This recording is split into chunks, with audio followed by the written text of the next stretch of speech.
It radiated the fact that I see you, you're not a threat, I'm just doing my thing. But I was a little bit spellbound. I think spellbound is the word.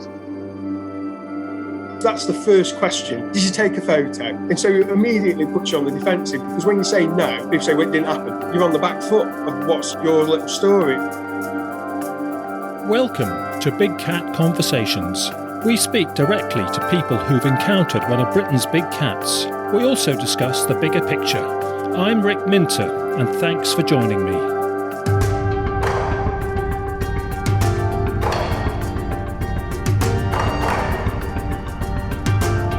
Welcome to episode 77 of Big Cat Conversations.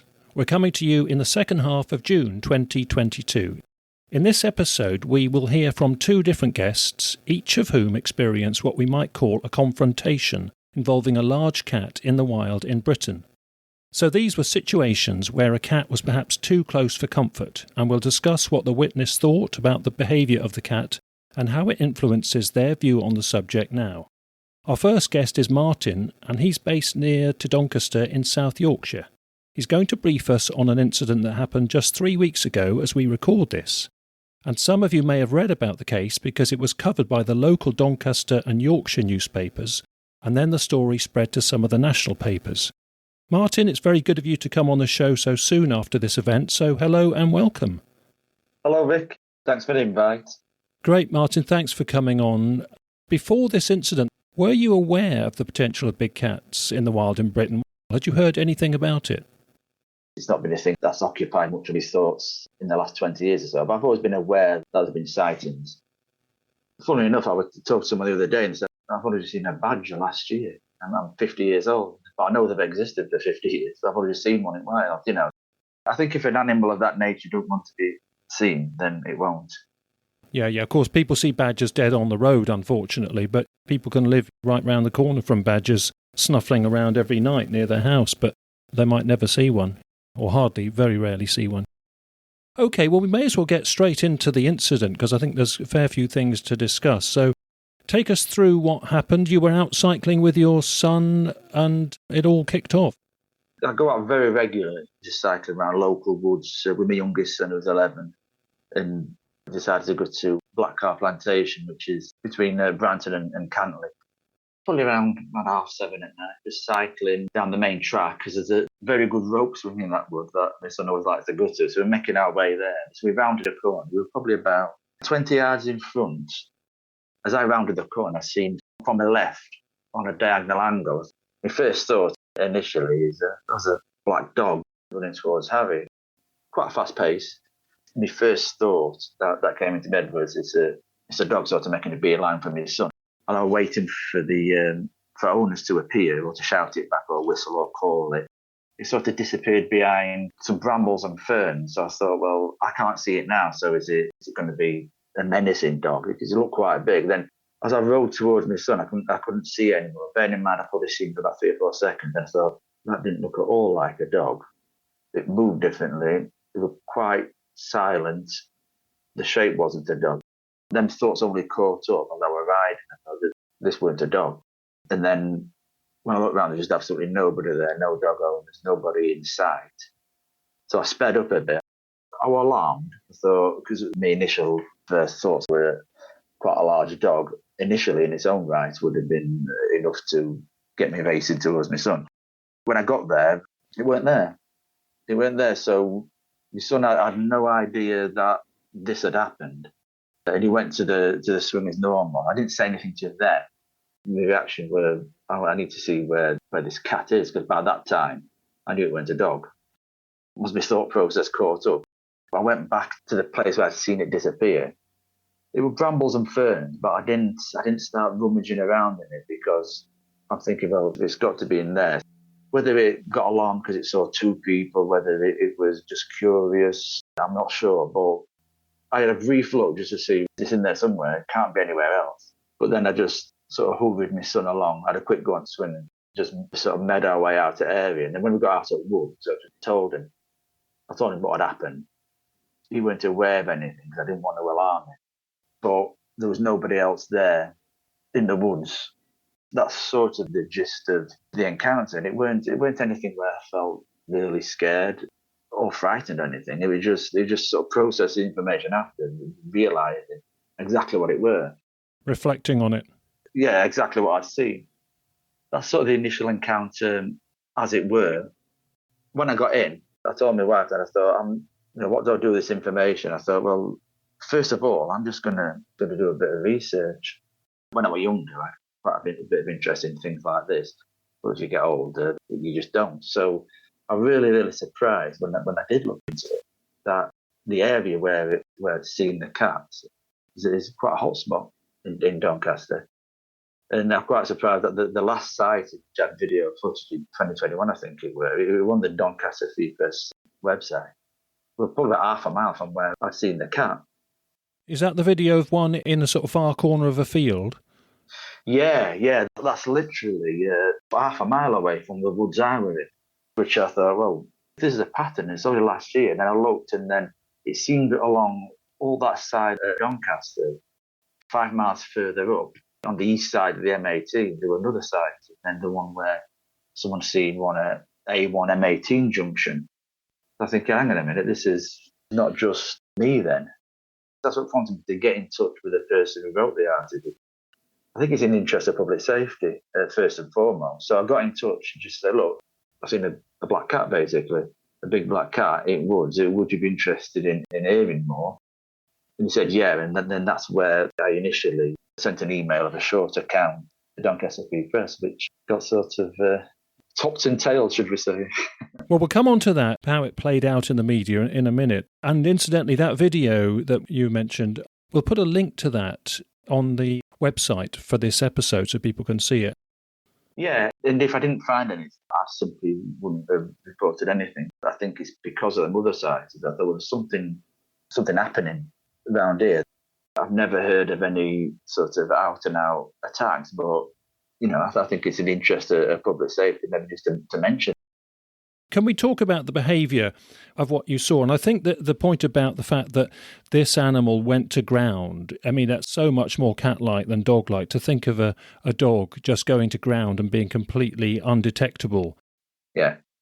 So I think that is a very reasonable conclusion that you came to. It wasn't the shape of a dog. And because it was running as well, so the gait of a cat running, everything about it, I didn't get to see face, eyes, anything like that. It weren't that type of sighting. It was it running at an angle.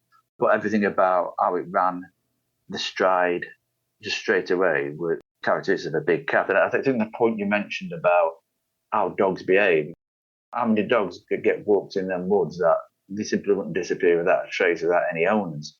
That was quite a big point for me as well. But there's a little bit to add to that. I went back a few days later because there were a local big cat investigator who's been investigating these sightings for a number of years.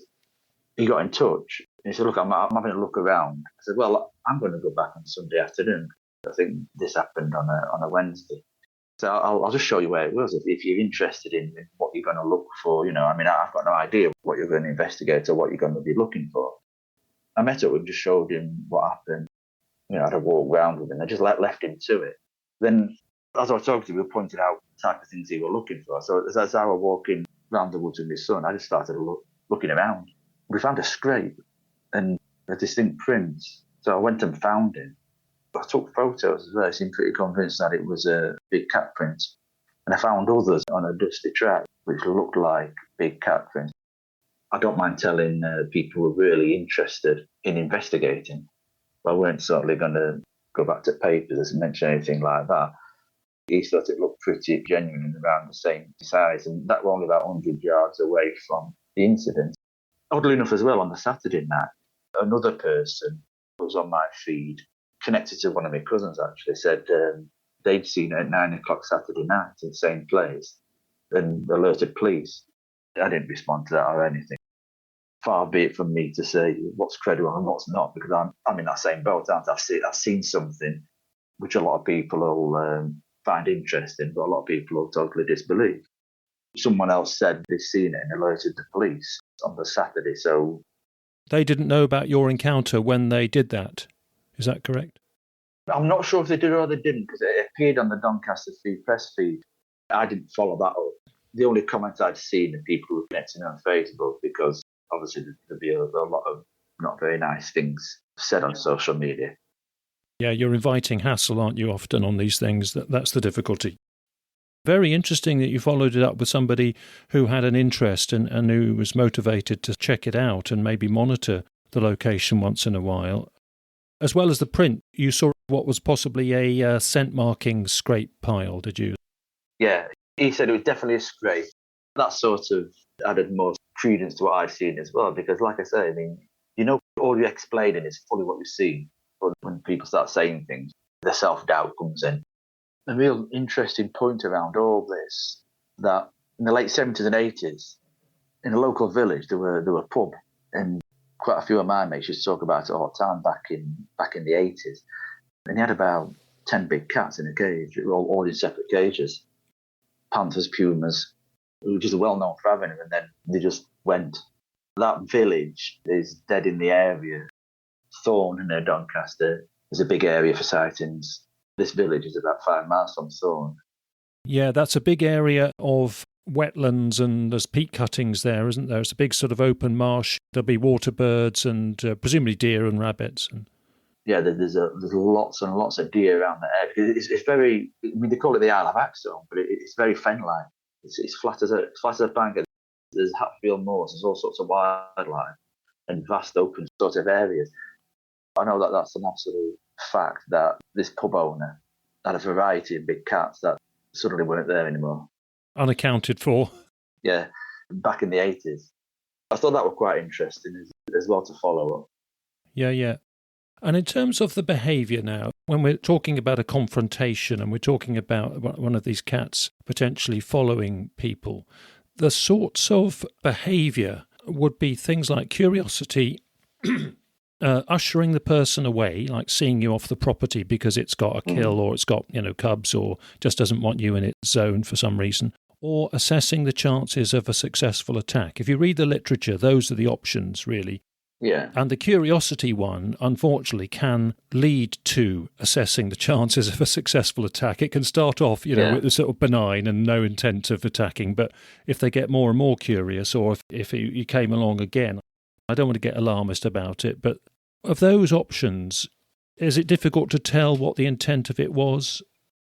I think, look at them options, I think you can only sort of say, my initial reaction was to get to my son quickly, because there's a large black animal making its way towards. A bit like when you see this quite an aggressive dog and they're coming running towards you. I initially felt like that. So I thought the intent was, I can only say it's probably the third option. Then it probably aborted what it were doing when it seen me. That's just speculating, but that's what seemed to happen. But when I came into view and saw it, it disappeared into them brambles and ferns. Laid low, so I think it was assessing an opportunity. Maybe I didn't want to go down the lines of because obviously you've got the headlines of petrified dad, and you're thinking, well, no, it's nothing like that. But I do think the intent were there to do whatever. You're making a beeline. And just to rule out one other factor, this wasn't coincidence. It wasn't coincidentally trotting across the woodland and your son converged across its path. No, it looked like it came from cover to chase my son. Then, I don't know, maybe weighed up the odds when it saw a bigger human and aborted. It definitely had the intent of coming out from undergrowth. Its focus was on chasing my son on bike. That's without a doubt. It weren't like he suddenly surprised it, then it sprang round. It looked a calculated attempt to get to him early. One thing to bear in mind is that most often, not always, but most often, when they do strike their prey, it is with explosive power and explosive speed, and it's from behind usually, and the target is completely unaware. I know you said your son was unaware, which is interesting, so it wasn't in his eye line at all. But it's quick and rushed.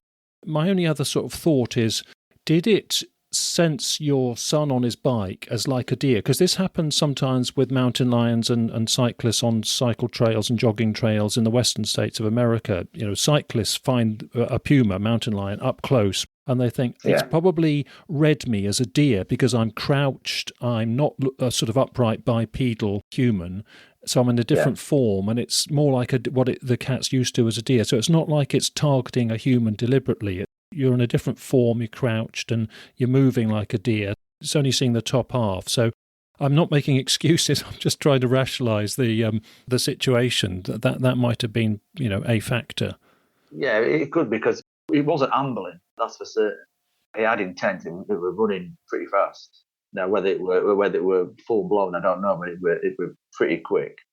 If you imagine a diagonal from the bottom right, someone would have had no idea what was happening. And it were quite significant that he went round the corner first, so I was outside, and when I went round the corner and saw it going through him, that's maybe when it perhaps thought twice. Your son definitely would have had no idea, if it would have carried out an attack. He just didn't see it. He wouldn't have known anything if I didn't tell him. Your vantage is very interesting. I think you may have a point in saying that you complicated the situation for it and disturbed it, maybe. Yeah, we'll never know, but there's no harm in chatting it through. Yeah. Reflecting on it, obviously you were concerned at the time, and you've justified that, and going to the press and everything. Have you checked black leopards? I don't want to put thoughts or words in your mouth, but have you looked at the candidates for this? And I know we use the word panther as well. A panther is a leopard, isn't it? Yeah. Is that right? Yeah. To be fair, I've had a really big interest in animals and predators all my life. I know the sizes. I know quite a lot about big cats in my own way. I think that's why when you talk about emotions, first emotion is a bit of alarm. Well, there's something coming after my son here. That was the first emotion. But then afterwards, it's odd. I didn't feel as if I was scared to go back there. We've been back there since.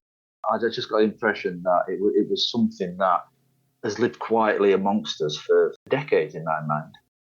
Obviously, they're probably breeding. So I didn't feel in any way threatened. And I also think that because it were likely to be, I think the sizing, obviously in the press, you had the Black Panther and the obligatory picture there, but it looked about that size. It looked around a leopard size.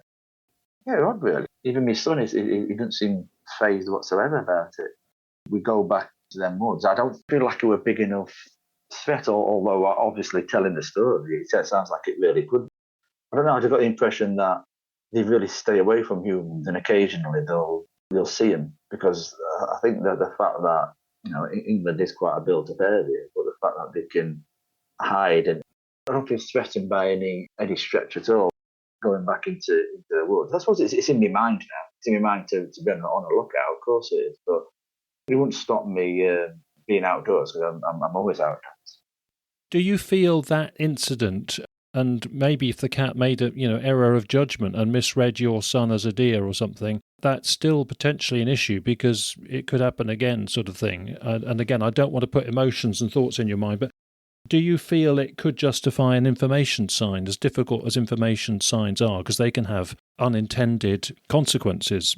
Initially, you felt it was worth reporting to the media for public awareness. Say you were the landowner of those woods, would you feel you had a responsibility to put a sign up? Yeah, I think if I owned them woods, because if you're an owner, then there's liability there. I think I would. Because all you're doing is relaying the information that people have seen over the years. Yes. You're not saying definitively there is a black leopard that's got a territory mark to you. Yeah. You're just saying people are claiming they're seeing big cats. You may like to be aware of this. So yeah. It is a very delicate, tricky subject, do you think? Yeah, I do, because I don't really know why it should be, because it's something that's very feasible. There were a lot of these kept as pets around the country in the 70s and 80s. The option of handing them over to authorities would be likely to be destroyed. So set them off into the wild, rightly or wrongly.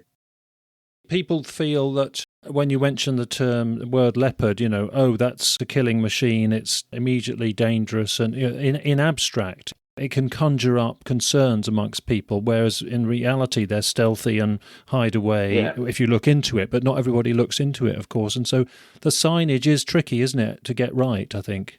It is, yeah, because you imagine as well, we live in a very sort of safe country, animal-wise and weather-wise. Wolves and bears have gone from our shores centuries ago. So we were lucky in a way that you can get to walk in the wilds relatively unscathed. But you imagine that's in America. You've got bears and pumas. Or that must be going through your mind all the time. I think it's quite an odd notion to think of walking in this country and suddenly feeling you might be being stalked. There's a threat there. I think some of that's quite hard for people to sort of accept. So they just dismiss it as you're talking nonsense or you're just making it up. I had a lady at a talk once say to me, I had changed her perception of the outdoors. She didn't like it, She liked the fact that Britain was a safe, comfortable, ordinary countryside, and she didn't. I mean, whereas other people actually say, I enjoy that sense of alertness, that sense of being on edge. It's different with different people, isn't it? It is. That's human society all along. They don't want to see that there's a threat there because they've been used to not having a threat all their lives. So I can understand that. They'll just dismiss it. You're talking nonsense. They don't have to interpret in their own minds that there's actually a danger, because some people live their life by fear. That's the thing. I don't live my life by fear. So if I were a different person, I may be really fearful of ever stepping in the woods again, but I'm not at all. It's like I say, I've seen what I've seen. I've reported it because I think it's a real public interest. Would that sign invoke massive fear in people? Yeah, the other thing is we don't want to put off people having healthy recreational exercise for their body and soul. I know. I think that will be a lot of people. Because a lot of people are bound by authority, aren't they, as well? So if a credible witness such as myself says I saw something, you're talking nonsense. It's but a sign goes up by the authorities, all of a sudden we must be real. In society, there's always that thing where people will follow blindly whatever the authorities say what's happening, which is always open to interpretation and nudging one way or the other. So that's the danger in the science, that some people what they'll complain about is not the fact that there could be a really sort of interesting predator in our country that's top of food chain. They'll be concerned about, I can't go at woods now because this sign represents fear to me. Whereas if that sign weren't there, the perceived danger is the same regardless. It sort of frustrates me a little bit because that sign all of a sudden makes everything official and people will say, well, I can't go in there anymore because there's a sign up saying I may run into a black panther or whatever. Whereas there's just as much likelihood one way or another if that sign's there or not. So I don't know what effect that would have because I think most people find it fearful. Can we go on to the media? I know you mentioned a bit about the media reaction, but can we have your further reflections on how it was reported initially in the local paper and then how it got tweaked a bit, maybe in alarmist headlines as it cascaded onto the national tabloids? Was that more or less what happened? The sort of higher it got up the media food chain, the more fanciful it got. I've experienced little things in media before. I understand that they've got a job to do, they've got headlines to make, but I just wanted to report this as a real matter of fact. To be fair to Free Press, my words are in the middle bit, sort of word for word, which is good. This is the local Doncaster newspaper where it started, yeah? Yeah, but then even when I saw that headline, I thought, well, I told him that my son didn't even see it, so he can't be fearful, in his mind, he can't be shook up and all that sort of thing. So I thought, I didn't really say that.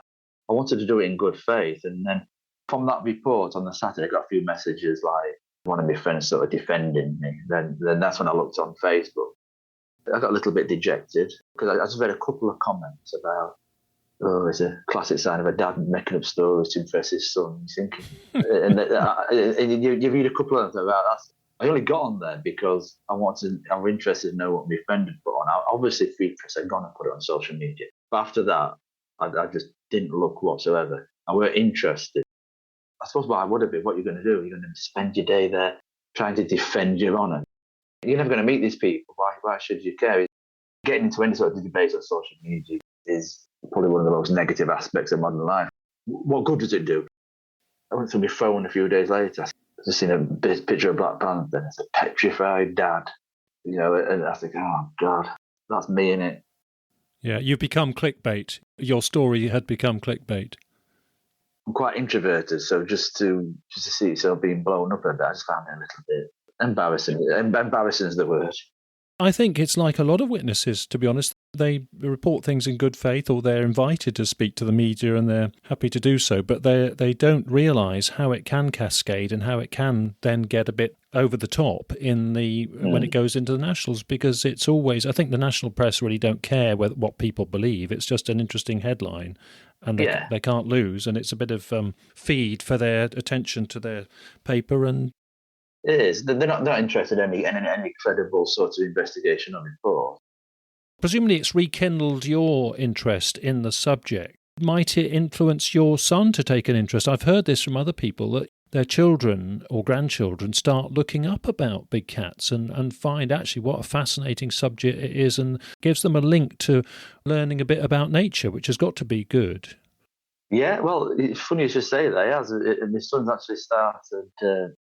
I don't want to say I'm an author, but I've had a few books published on certain subjects, fishing being one, and Hungarian uprising being another. Okay. So I've got an interest in writing, but he wanted to write down his story of it, and he's done like dates. So he's keeping a little bit of a journal. He said, I want to go back so I can, even if we don't see anything, obviously we're very, very unlikely to see anything. He likes the idea of going out there, and he's making a story around it in his own mind, just for his own interest. But it's accounting what's happened on a Word document. He loves animals anyway. Well, we're going to go back to Black Car Plantation yesterday, but I unfortunately got a puncture, so we couldn't go. But he's all for going out in the same areas, and it's piqued his interest in looking out for it. And I mean, when I'm outwards now, I'm looking for tracks a lot, and identifying that's obviously a dog. And I mean, I've always had an interest in that type of stuff anyway, but this has pushed it really to the forefront. So I'll be keeping an eye out for stuff as well. Yeah, it makes a walk in the woods a lot more interesting, doesn't it? Especially for a young person, because they've got a hook to something. They've got a link to make something really real and fascinating. Yeah, it is, and we'll be doing that for quite a bit, especially on our walks. There will be an emphasis on really keeping our eyes out. Just going back to that safety aspect. I do keep a little bit closer to my son on our walks and rides as well. I suppose it is in the back of your mind. It's not a fearful thing. It's just being more alert. Yeah, so you guys have embraced it positively rather than retreating from it, which I think is a very interesting lesson from the whole experience. Yeah, I'd love to see it again. I don't feel any danger or fear. I know there could be. Yeah, Martin, say that this led to some wider debate, and there was a view that, we can't have that cat doing that sort of thing. It must be removed. We must track it down and remove it. What would your view be on that?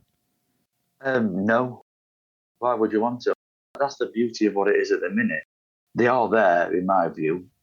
I think what the signs are going to do is going to create fear. And once you create fear, what are you going to do with that fear? I want to be saved from it. I want it eradicated. Let's go and try and hunt something down. In my opinion, that they've lived in perfect harmony with whatever they're eating, small deer, rabbits, for decades. So you just accept it as part of our ecosystem. And I think if there's people that will think they're talking nonsense, that helps protect it even more for me. As soon as people have a slight fear, or something growled at me, right, I'm going to kill it. That's what I get in this country, because, I know they're reintroducing otters and beavers and stuff like that, but they'll never reintroduce wolves and bears, not in the month of Sunday. I think that's the thing, you've got to be careful. You can put signs up with good intention, but the authorities, please save us from this panther menace. If I want to be deemed a fanciful dreamer for apparently lying to my son, then that's fine by me. As long as the cats continue. They've done no harm to anyone so far. That's not to say they won't.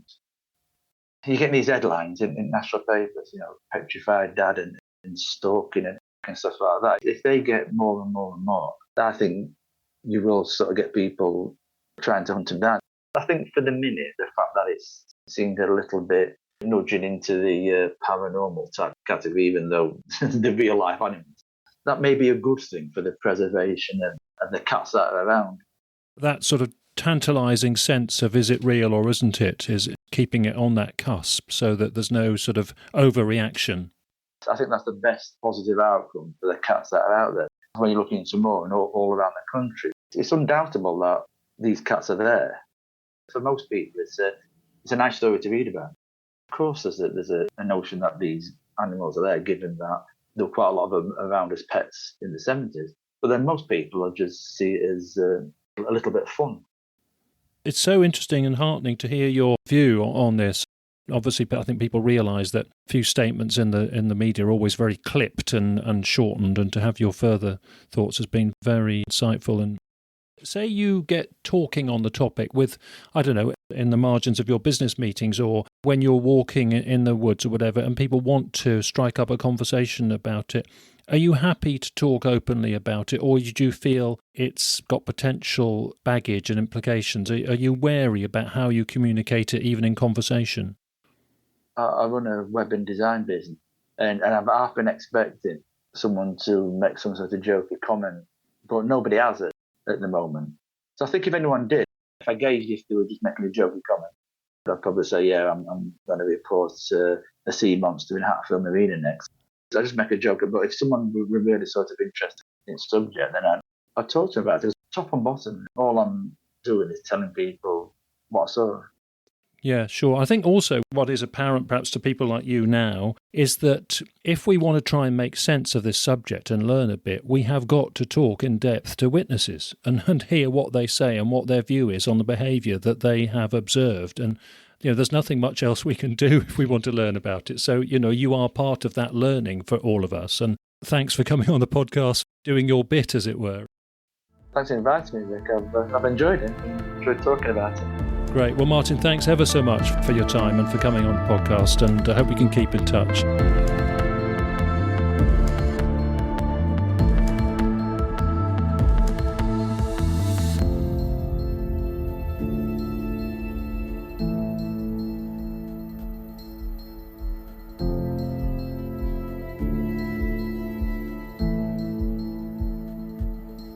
For our next guest, we welcome John, who is based in Surrey, just a bit south of London, in southeast England. John's going to tell us about two separate incidents that occurred in the past 2 to 3 years, and these were in an area of heathy common land in Surrey. It's an area with heather and gorse and scrub merging into woods and forest, and it's southeast England, so suburban development and roads and infrastructure are never far away in all directions. And for this recording, John has actually walked to the very spot of these encounters, which is very good of him, so we can pick up the vibes of the area as he speaks and looks around. So John, welcome, and I hope it's cooling down a bit there now because we're speaking on a hot, balmy June evening. So thanks for coming on, John, and welcome. Thank you for inviting me. In a minute, John, we'll tell you to describe the scene, but before we get onto that, tell us about whether you knew about big cat sightings before you had these incidents, and if you did know about big cat sightings in the past, did you have any kind of view on them? Yeah, I think I first heard about it a good 6-7 years ago. Didn't do a lot of research, but I knew about the Dangerous and Exotic Animals Act 1976, I think. So I knew that some cats had possibly been released into the wild then. So I was very open to the idea that they would be spotted, and because they're spotted so many times, I did sort of think they were in England, but I didn't think I'd see one myself, that's for sure. Okay, well, before you tell us about the incidents themselves, just describe the scene where you are. You're in a bit of the heathland and woodland environment where these incidents occurred, and this is sort of mid-west Surrey, I think, isn't it? But if you can describe the actual habitat you're standing in at the moment. Well, I don't mind saying where it is, actually. It's Ashstead Common. Okay. It's Ashstead and Epsom Common, but I won't say exact location for obvious reasons.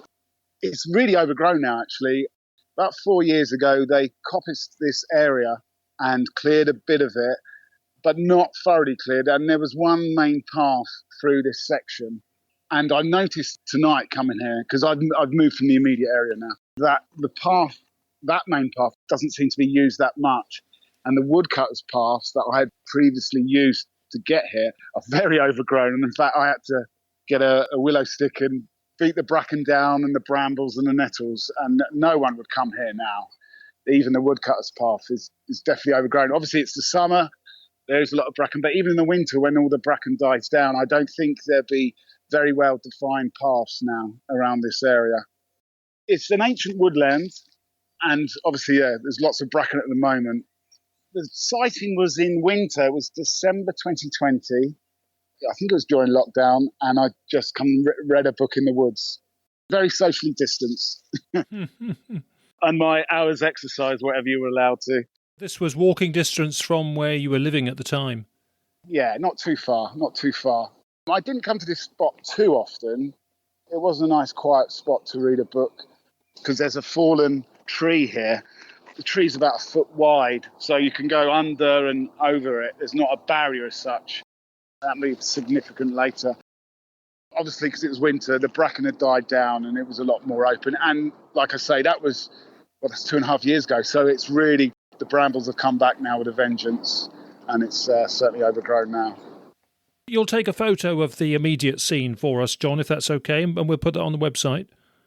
Okay, yeah, sure. Splendid. Okay, so take us through the first incident. It was late afternoon, so it would be getting dark, 4 o'clock that time of year, mid-December. And it was a really good book, and I literally read until it was too dark to read. But I decided to see if I could listen to some owls, because it's a good spot. And I had a coffee. But when I got the coffee out of the bag, it was getting so dark that I had a torch and I put it in my side coat pocket. Didn't hear any owls, I think one in the very far distance. And I'd been here a couple of minutes just drinking the coffee and then thinking of heading off. And then I heard a noise behind me, and I didn't think much of it at the time. I just thought, it might be a squirrel or blackbird, but then even then it was getting too dark for them to be active. Didn't think much of it. And then I heard a sound again, and it was much heavier. So that got my curiosity. I just sort of moved round, and then that's why I saw a cat. It was coming from behind a tree. Now, I've measured the distances. My tape measure only went up to 5 meters, so I estimate the tree from where I'm sitting on the tree trunk to be about 7 meters away, and it was coming from behind the tree. Then I stood up. What got me, my first reaction was I actually thought to myself, I swore, my God, they exist, You could see the outline of the tufts on its ears, even though I must emphasize it was dusk, it was getting dark, but my eyes were adjusted.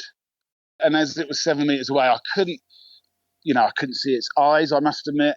I could see the shape of its head and its body, but I could see the ear tufts on it. And I just thought, wow, a lynx. Yeah, very distinct, yeah. Yeah, totally. It was a fair size as well. But it happened really quick. I was just in amazement, really. That was my main emotion. But then it started coming towards me. So I just thought to myself, keep calm. And then I was quickly deciding whether to scream or not. And would that make it worse? And I could see its chest, and it had a white or lighter colour chest and possibly underbelly. But when it was coming towards me, it was sort of crouch walking towards me. But it was still coming towards me. It just happened so quick, just literally a couple of seconds. But thankfully, I had my hand in my pocket where the torch was.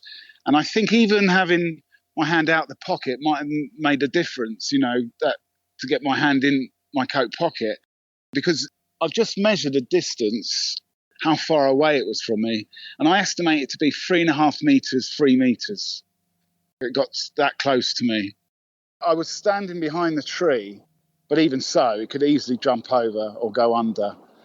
But yeah, like I say, it was still coming towards me. So I just got the torch out and just flashed it, and that did scare it. And then it ran. I think it went under a holly bush I can see, which is another 5 meters away, and just didn't move. It just went under the holly bush.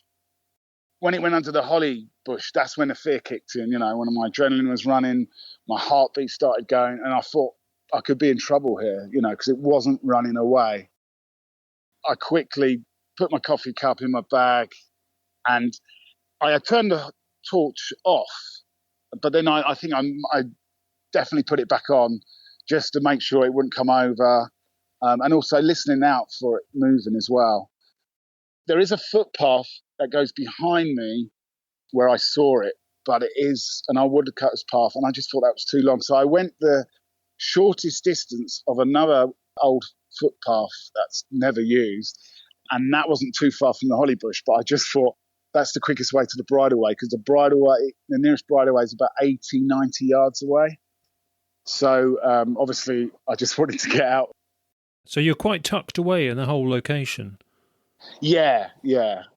It's a good reading spot. Yeah. We can talk about the behaviour and your assessment of its behaviour in a minute. Can we just have your judgment on the scale of it? Yeah, because it was originally behind a tree 7 metres away, and it was getting dusky. I think the head height was my waist height, and I'm 5'10". The colour, which threw me at the time, a dark red orange sort of colour. And I never thought a lynx were that colour, and I thought they were grey. And that's what did throw me. On the way home when I was thinking about it, I was thinking, was it a hybrid or something? Chesington Zoo's 2 miles away. At the time, I thought, did it escape from Chesington? You know, I sort of going over a few things, and I was wondering whether to call the police. But then I thought, I know they used to have lions at Chesington, but I haven't heard them for years. Yeah, they do vary, lynx, and the patterning on the coat can vary as well. Right. I knew it wasn't a deer because its legs I could see the fur rather than hair like a deer. You know, I could see it was furry, and it was quite a stocky chest, thick legs. So I knew it wasn't a badger, fox, deer, nothing like that. And it was approaching me. No animal that I know of, possibly a cat, would approach you like that in the countryside. Deer always run away. When I was hacking through the bracken and the brambles getting here, I did disturb a few deer. There are a lot of deer in this, especially in this section, because the public don't walk in this section. And I don't think you get a lot of dogs. I actually was walking here, I think it was last summer actually, and I was on the phone to a friend, and I heard a woman calling her dogs. And I was walking down a bridleway, and a herd of deer came hurtling out of this section, literally about 8 or 9, in front of me and behind me at speed. And I just stood there. And then 2 sheep dogs were coming running after them. That was quite an experience in itself, because I was talking to a friend who lives in London, and he said, yeah, you're right. And I said, I've just had a herd of deer run in front of me and behind me. And I said to my friend, that doesn't happen very often. That's never happened before, and he just carried on talking as if that happens all the time in the countryside, which was quite amusing at the time. So there are a lot of deer in this common anyway, but certainly in this part of the common. And I scared a few tonight trying to bash through the bracken and the brambles to get here. May be the reason it was there in the first place. It might be a very good place for a lynx to hang out in Surrey. Yeah, possibly. I mean, it's very open here. There's another wood across the road. There's even less public that go walking there. And then there's some private land owned by Prince Charles, actually. There's no public allowed on there. So, and that's about 150 acres. So there's plenty of area around here where a cat would even bump into people. When it went into cover but didn't move, what do you think it was doing? Was it looking at you and watching you? And do you think it stayed there as you departed? It did. I'm absolutely certain it did stay there, because I kept stopping now and again to see if I can hear it approaching me. And because it was winter, there's a lot of dry leaves around and the bracken that has died down. So I would have thought I would have heard it. But then I would flash my torch just in case it was. But I didn't sort of run or anything like that. I tried to calmly leave. But yeah, I wanted to get out of there. Yeah, well, let's talk about your assessment of its behaviour, because it was uncharacteristically bold. So you were crouched down initially, but then you stood up. So what do you make of what it was doing and what its behaviour was? I don't know. I was sitting on the tree trunk. It's fairly high-ish, and then I stood up. I think it would have known I was human. It would have seen my shape. I'm sure it would have known I was a human and not a deer or any other animal, because obviously it can see better than me and smell better than me. I don't know. It was weird. It just happened so quickly. Maybe it was curious because, like I say, it got to where 3.5 meters. Did you get any sense that it was looking at stalking or attack mode at all, or was it just too dark to tell? It was dusky, but it was coming towards me, and it was sort of crouching as it was walking, sort of thing. So, I admit I couldn't pick out its eyes, and it was dusky, but I could definitely see its outline. If I didn't have my hand in my pocket on that torch, it would have taken me another second to put my hand in my pocket to get the torch. And, it was, like I say, only 3.5 meters away from me. It shook you up. Oh, like I say, at the time it happened, it was so quick. When I shined the torch and it went under that holly bush, that is when I got scared, yeah. It happened so quick that almost my emotion wasn't fear. It was just keep calm. You don't think it had anything around there it was trying to protect and it was trying to sort of usher you away? It didn't have a dead carcass of something, or you didn't smell anything? Well, no, I was thinking that, but I had been reading a while, actually, maybe an hour. So I had been here, and I definitely didn't smell any, dead deer or anything. But maybe its den is around here. Would it have a den at that time of year in December?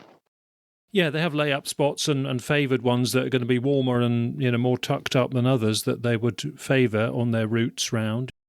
There are a few trees that have been cut down and left to rot, big trees.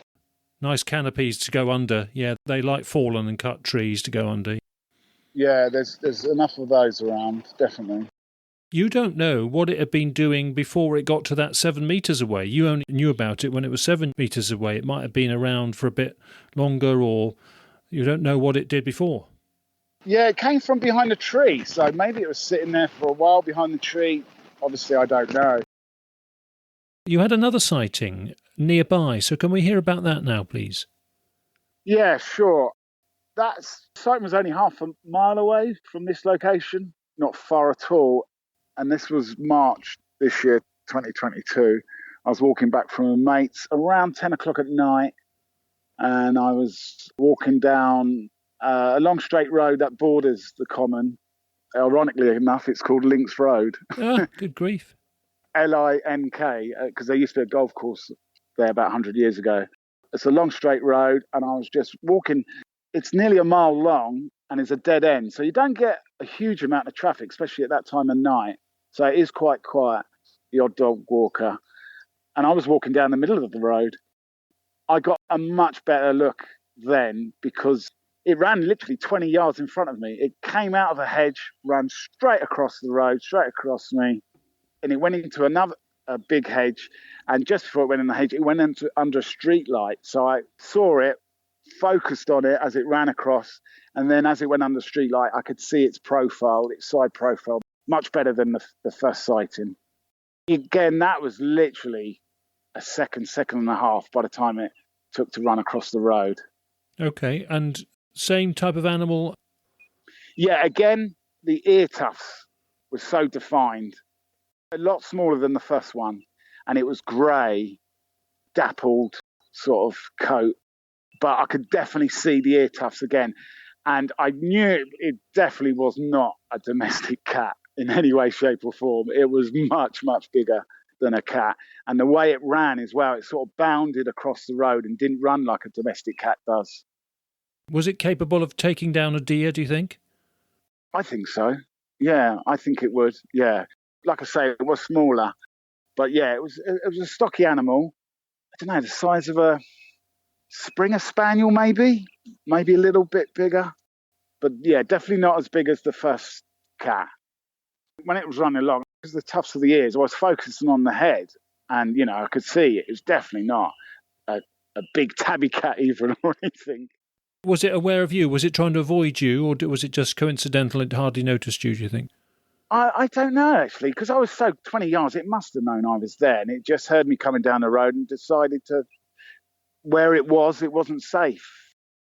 Maybe I just spooked it and it decided to run into more denser hedge. Other than the tufted ears, what would you say the real standout physical features and characteristics were? I think it's coat. That's why I knew it wasn't a domestic cat, because it's patterns.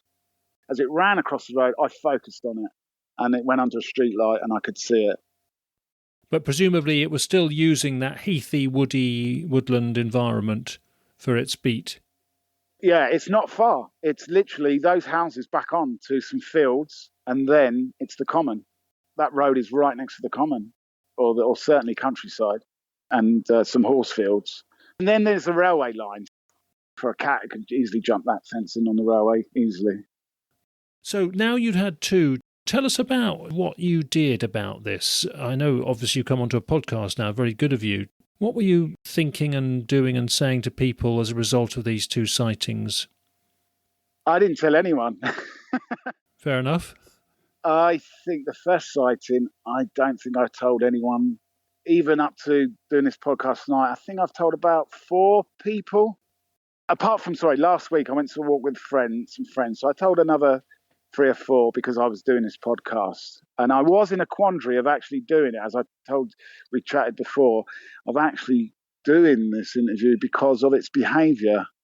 And, if some government department or some MP is going to, in the future, use this as an example for a cull or something, another stupid policy by government. You contacted me because you basically just wanted to talk it through, and that's fine. A lot of people do that. But I thought, well, this would be a good case for people to hear about and consider on the podcast. And it's not like we want to make it all dramatic and alarmist, and you certainly didn't want to do that. But because of the sensitivity of it, you were very 50-50 about it. So I think that, we've got to respect you for that. But I think it is good to talk it through because we must be honest about the different types of situations and encounters. It's a rare one. And you presumably knew that it was a rare example of a close-up encounter that could be described as a confrontation. Never heard of being so close. I've heard of them running away, but never approaching until you told me. And then I listened to the podcast from 1985, Christmas Eve. The 2 guys. Oh, yes, on Exmoor, yeah. And they left their scarf. Yes. That was a black panther, black leopard, perhaps creeping up on them behind. Yeah, that's on episode 2 from Exmoor area, yeah. But again, Alex, who fronted that one, he knows that that's rare. But of course, it's now in his mind that it can happen, and it's obviously in your mind that it can happen.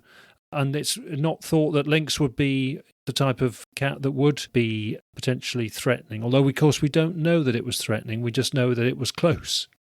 Yeah, maybe it was curious. Maybe it saw me as a threat because I was close to its den. Who knows? I didn't realise even Lynx would be in this part of the country. If someone said Scotland, yeah, okay, I could understand that. But I wouldn't think. That's why I was the shock when I first saw it. I thought, that's a lynx. Mainly it's been I think black panthers, actually, isn't it? Yeah, lynx are widely reported, a much lower proportion, but they're widely reported. And of course, there's the debate about reintroducing them. I think, for me, the issue is how the person reacts. I think at that distance, if you'd have done something which aggravated it, then it could have gone pear-shaped. Well, that's why I was debating whether to shout or not. Yeah. That was I was quickly going through my head, shall I shout? Shall I make a noise? And I was going to shout, but then thankfully, I had my hand on the torch. And I just thought, shine a torch at it. I think that's a good idea. I don't think they like flashing lights. There's research in South America to show that the pumas there get put off by flashing lights. If they're predating livestock, they use flashing lights. And I always say to people who work at stables or situations where they sometimes think there's a cat at night to have a head torch and be ready to put it onto a strobe effect because the cats wouldn't like that. So it definitely reacted to the torchlight, did it? It's a bright torch. It is a bright torch. So, and thankfully I had it in my pocket, and I recommend anyone who's going out at dusk to carry one. Now, as we speak, you have not heard the first guest on the show, but of course the listeners will have done. He said he thought that information signs about the potential presence of these large cats were not something he would particularly like to see because he was worried that they could present a bit of fear to some people. What do you feel about possibly having information signs, even if they were sensitively and cautiously done? Would you be pro that, or do you think there's consequences of having signs and it's a bit awkward? What, to say whether it's in the area? I'm not sure. Or to say there have been sightings, you might like to Right. be aware there have been sightings. People can take it or leave it, I suppose, then. But I mean, he was concerned that even if you did that and they were low-key ones, it could still present fear to some people. And there's another view that they could actually provoke vigilantes and trophy hunters, and they would be more dangerous than the animal. Exactly. I think the big cat is England's Sasquatch, Bigfoot in this country, similar behaviour that you don't see them. I think just leave them be, really. Generally, no one sees them, so they obviously keep away. We haven't heard of any sort of further sightings of marauding lynx in West Surrey, have we? No.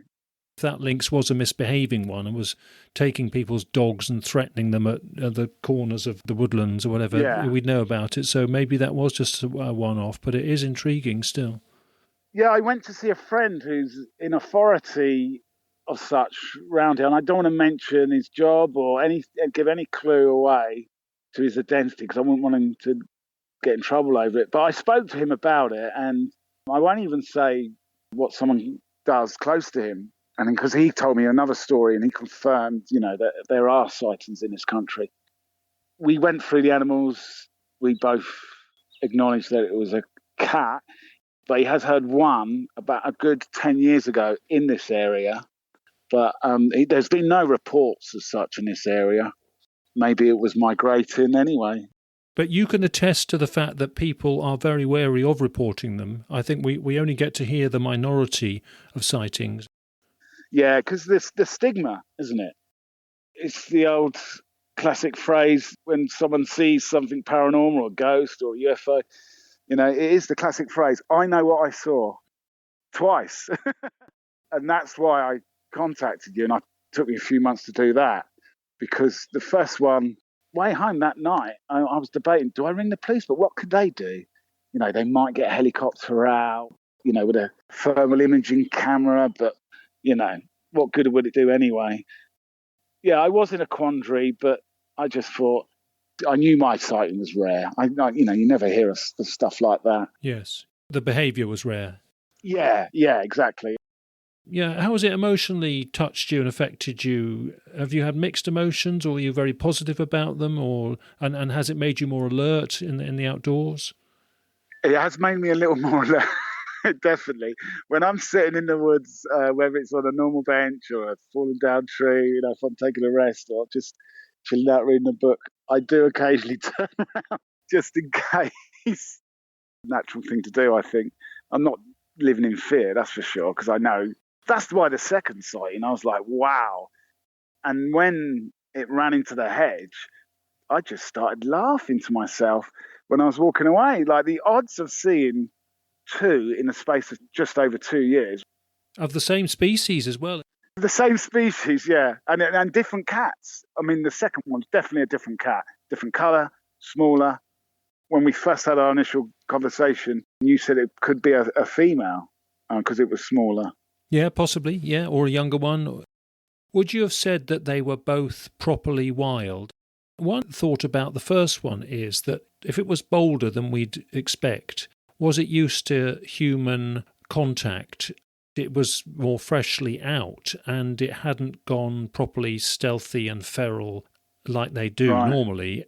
That's something to consider. But what's your judgment on how wild and properly feral they were? Well, have you heard of any reports of any cats escaping from Chesington? Because it's literally 2 miles away from here. People aren't going to admit releases or escapes, are they? That's the other thing. Yeah. So the second one definitely seemed wild, I presume, in the way it was moving and evading you. Yeah, because it ran across, yeah. I don't know. I really don't know about the first one. Have you got a personal view about the future and about big cats being here? What's your attitude to big cats possibly naturalising here? Well, they were. Well, Lynx was here naturally anyway. Yeah. And we hunted them to extinction. So if there's a few that have escaped, I think it's a good thing. And human beings are too destructive, aren't they, in their environment, as we know? And too many things have gone extinct. So I think it'll be a good thing. And I presume they keep away from us. There's enough habitat around. Surrey is the county with the most trees in the UK. Plenty of space for them. There's the Surrey Hills, North Downs. Surrey itself doesn't have many reports. Now, that's either because there aren't many reporting sort of nodes and Facebook groups and people known to report things to in Surrey, or there aren't so many cats there that could be reported and seen. So it's intriguing, because you'd think there should be more, as far as I'm concerned. Yeah, maybe the Surrey Lynx is more a discreet cat in England. Had you reported your one to the authorities and they felt they'd have to come after it and try and remove it, how would have you felt about that, John? Yeah, that wouldn't have been good. And that's one of the reasons I didn't. I mean, just in case they would, really. You therefore didn't perceive it as a threat more generally then? No, I just thought it was a one-off incident, my incident. I was a little debating if I ring the police, but then I think they could have probably just laughed at me. Very good that you've come on to do this one about a close encounter, because it's been a theme episode on a bit close for comfort, and we'll no doubt be doing that sort of thing in the future. The other time people see them up close and get a bit wary and edgy about them is when they seem to be eyeing up their dogs, but you don't have a dog, and you can't judge that.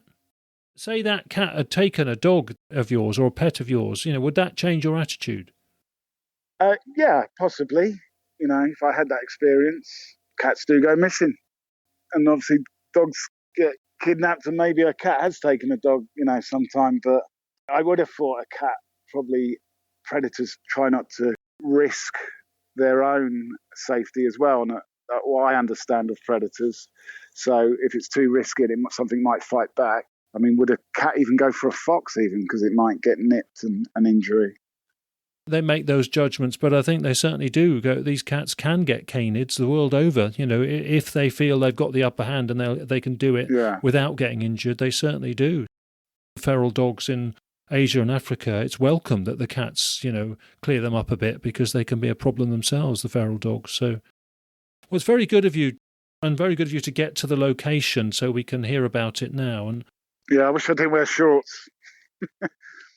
More brambly than you considered, yeah. Yeah, I got a few scraps, but hey, all in the pursuit of authentication. This is the thing, I haven't been here. I think I came back about 3 months later.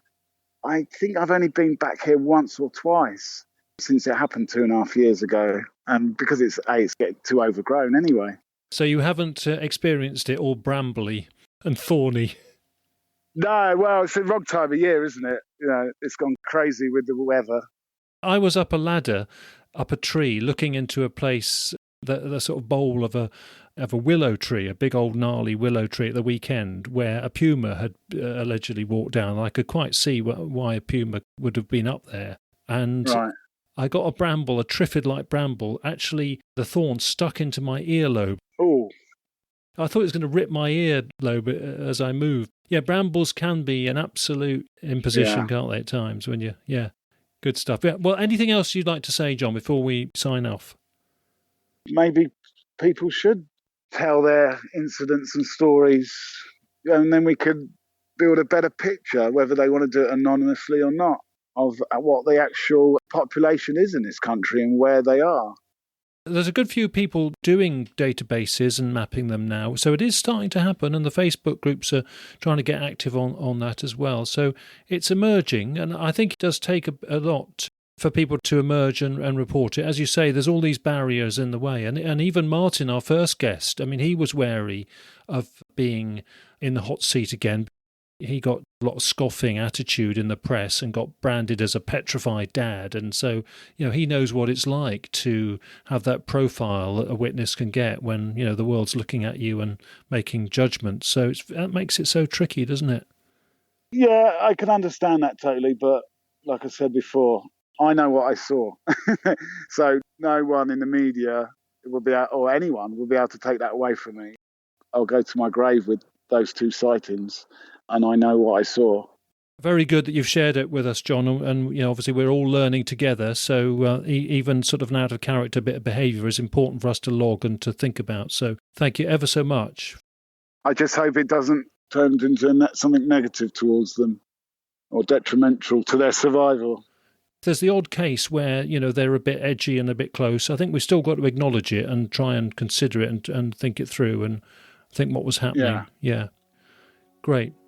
Thank you ever so much, John, for your time and for getting into position for us. Yeah, thank you for inviting me. No problem. I'll try and get back now. I definitely won't be around here when it's getting dusk and dark. Thanks ever so much, John. Take care. Thanks very much, Rick. Thank you.